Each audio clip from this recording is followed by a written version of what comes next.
I have never in my life seen anything quite like Scavengers Reign. It is an astounding masterpiece of science fiction. If you haven't heard of the show, that's probably because its initial streaming service did a bad job marketing it. If you have heard of the show, then you know exactly what I'm talking about. But now, after being canceled at Max, Scavengers Reign is getting a second lease on life, now releasing on Netflix, and its success on Netflix will determine if the show gets a second season. So, if you're already a fan of Scavengers Reign, I am begging you to run it back on Netflix as soon as possible, right now. It is the one chance we have for this incredible series to continue as it deserves. And if you have never seen the show, I'm going to use this video to convince you why you should be watching Scavengers Reign.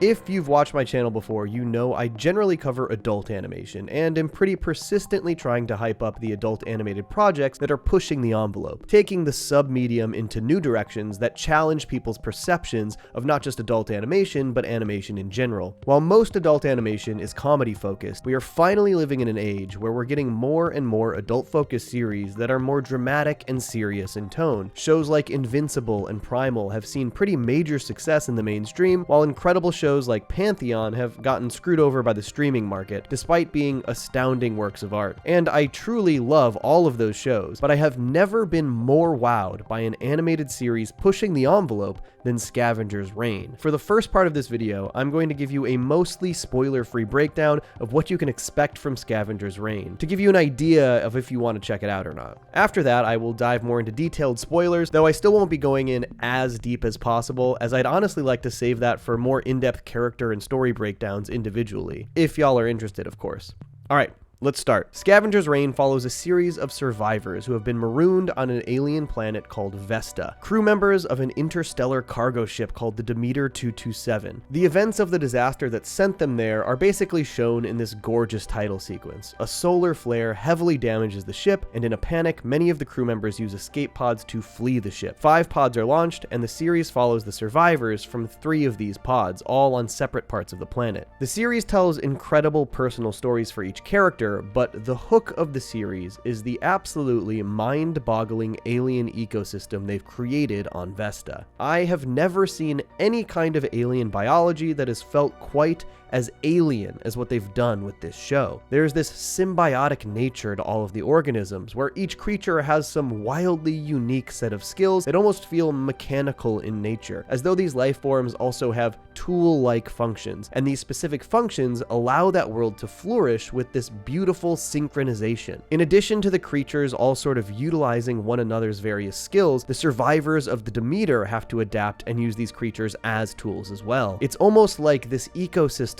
is this massive organic Rube Goldberg machine, where despite these organisms having free will and operating of their own volition, their specific traits ultimately build on and affect one another. But instead of a singular goal like an actual Rube Goldberg machine, the ultimate goal is simply for the planet to thrive. There is also a real sense of sort of renewal, almost as though there is a organic recycling nature to these organisms, like nothing about them is wasted. When a creature dies, their bodies sprout into plant-like matter that are then a whole different part of that ecosystem, part of that circle of life. It's truly beautiful to witness within the show. The series also has a stunning score, maybe most perfectly illustrated through its title sequence, with a soft, gentle, almost melancholy piano track playing alongside the initial disaster of the Demeter. And I haven't even talked about the animation, truly one of the most beautifully animated shows I've seen in recent times. The backgrounds and landscapes on Vesta in particular are awe-inspiring. Creating an entirely new world from scratch is wildly difficult to conceptualize, let alone execute in animated form, but despite the foreign nature of literally everything we see on Vesta, it's never confusing. The fact that they're able to animate completely alien processes with such clarity is so impressive.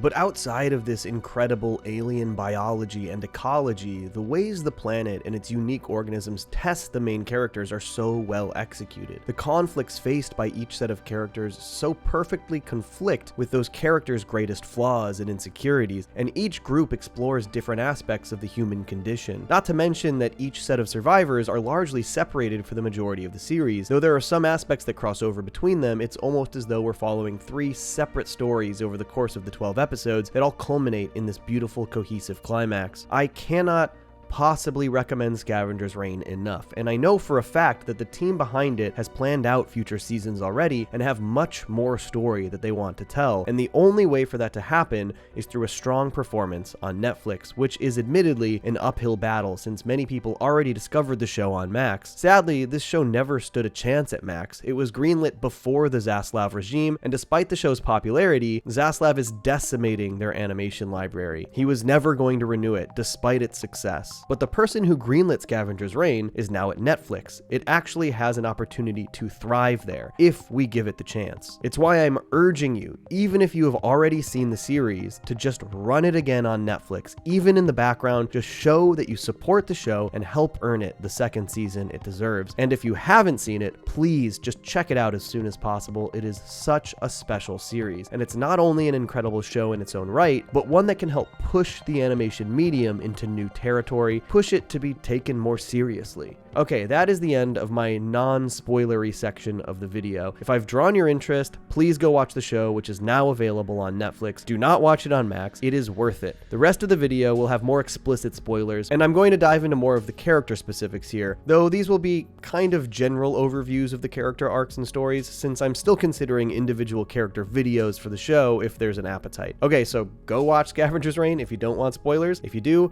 here we go. Okay, so the first character I want to talk about is Cayman, who, while not super likable, is at the very least empathetic. One of the things this show does super well is slow drip us pieces of backstory that help inform our characters' insecurities and motivations. And over the course of the season, we learn maybe the most about Cayman's backstory pre-disaster. We learn he is dating a roboticist named Fiona, and that their relationship is a bit rocky. Cayman ends up getting a job as a navigator for the Demeter, and actually convinces Fiona to take a job on the ship to join him, thinking the change of pace will strengthen their relationship. You keep saying we're in a rut.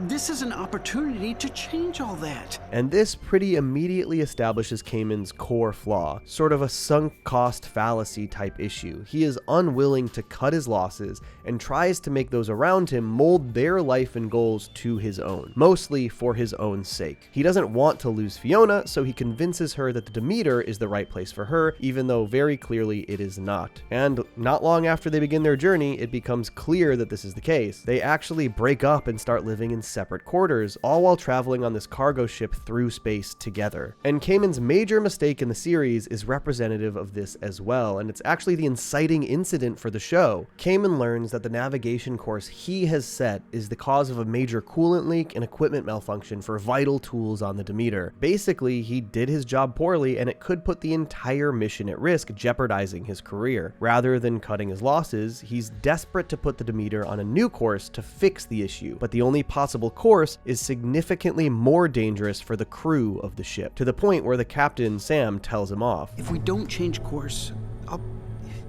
I'll lose my job. And Cayman's solution to this is once again a perfect example of that exact attitude we saw in his relationship with Fiona. He goes behind Sam's back and changes course himself. He puts everyone else at risk to save his own skin because he's afraid to cut his losses, afraid to own up to his own mistakes. And this new course that he set is exactly what leads to the solar flare destroying part of the Demeter, the exact incident that maroons these people on the planet itself. And even worse, Cayman panics again during the evacuation and triggers his escape pod just before Fiona arrives. He has to watch her anger and fear out the window as he's jettisoned down to the planet below, and she is doomed to stay on the Demeter. But the genius of the show is the way Cayman's guilt and fear manifest in his struggles on Vesta. He comes across this little psychic frog creature who at first seems kind of charming and cute, but this frog uses its telepathic powers to manipulate Cayman into doing its bidding, basically showing him things from his past and using a false version of Fiona to lure him various places and to do various things. And eventually, Cayman just begins to murder creatures and bring them to this creature to feed on. And as he does this, the beast gets bigger and heavier the more and more it consumes. But I love this creature as this sort of physical representation of Cayman's guilt and shame, driving him into a depression. The way those feelings of regret and guilt become so heavy that they start to become overwhelming until they actually consume you, and showcasing this by forcing him to relive these dreamlike experiences with the people he has lost, the people that represent a further manifestation of that regret. And just like with his relationship with Fiona and the incident with his navigation of the Demeter, there is this fulcrum point where Cayman has to decide if he cuts his losses or if he falls deeper into this pit of despair and lets it take him over. And even though he sees and realizes that the things this creature is doing, the things the creature is making him do, are abhorrent and terrifying, he is too overwhelmed by the thought of breaking the symbiotic bond they formed, too scared to be alone on an alien planet. So he fully succumbs to the beast's will, fully gives in to that representation of his shame and his guilt, and lets the depression consume him by literally merging into the beast itself. It is, without a doubt, one of the coolest pieces of science fiction storytelling I've ever seen. I really want to do a full video about it, and I think I will. It's just an ingenious way to explore this character's inner conflicts and shortcomings through some of the most striking alien biology and phenomena I've ever conceived of. But the rest of the characters also have incredibly satisfying arcs. The captain, Sam, in his anger with Cayman, flees the ship in one of the escape pods, but feels immense regret about whether or not he left too soon, whether he abandoned his crew. There's also a question of if the way he dealt with Cayman's request to alter the course is what led Cayman to defy him, putting the blame of the incident partially on him. Some risk? This route is insane. He basically struggles with the fear that he isn't a good leader. But through his friendship and working relationship with his survival partner Ursula, Sam learns to be a better leader, to be more present with the people he's working with, to understand their point of view and what they bring to the table, to put their lives over his own. Sam goes through a couple absolutely insane subplots, including one where this pod tries to grow a monstrous clone of him. But even scarier, after nearly dying, Sam is essentially saved by a parasite that creates for some of the most terrifying body horror in the series. And once he recognizes that the parasite is changing his behavior and is making him a danger to those around him, he quite literally puts Ursula's life over his own for her sake and the sake of the remaining crew on the Demeter. Get your knife out. Can't be too careful. If I make any move to circle back to you, if I scare you at all, use it. Sam's journey ends when the Demeter is finally in his view once again, making right by his crew, redeeming himself in his own eyes. And as soon as he knows that Ursula can reach the ship and complete the mission, he passes it off to her and destroys the parasite, ending his own life, having come full circle, becoming the leader they needed to survive by trusting the people surrounding him and putting his crew's life over his own, and of course, making it back to the ship that he feels he abandoned. And then there's Ozzy, a crew member who seems to struggle to make lasting connections with other people. In flashbacks, we see her have a brief fling with a member of the crew who is going into cryosleep, Mia, but when Mia tries to make a more lasting impression on Ozzy by giving her a book to read before she gets in the sleep pod, Ozzy largely ignores it. She seemingly embraces these fleeting connections, but doesn't invest long term, perhaps out of a fear of rejection after making a more permanent connection, a fear of loss. But when Ozzy is marooned, she ends up with a robot called Levi. The ship has many Levi on it, but this is the one on the planet, basically seen as an industrial tool, and Ozzy treats them as such. But Levi comes into contact with a plant that infects their circuitry, and slowly Levi becomes sentient. They begin to make their own decisions, sing songs, dream,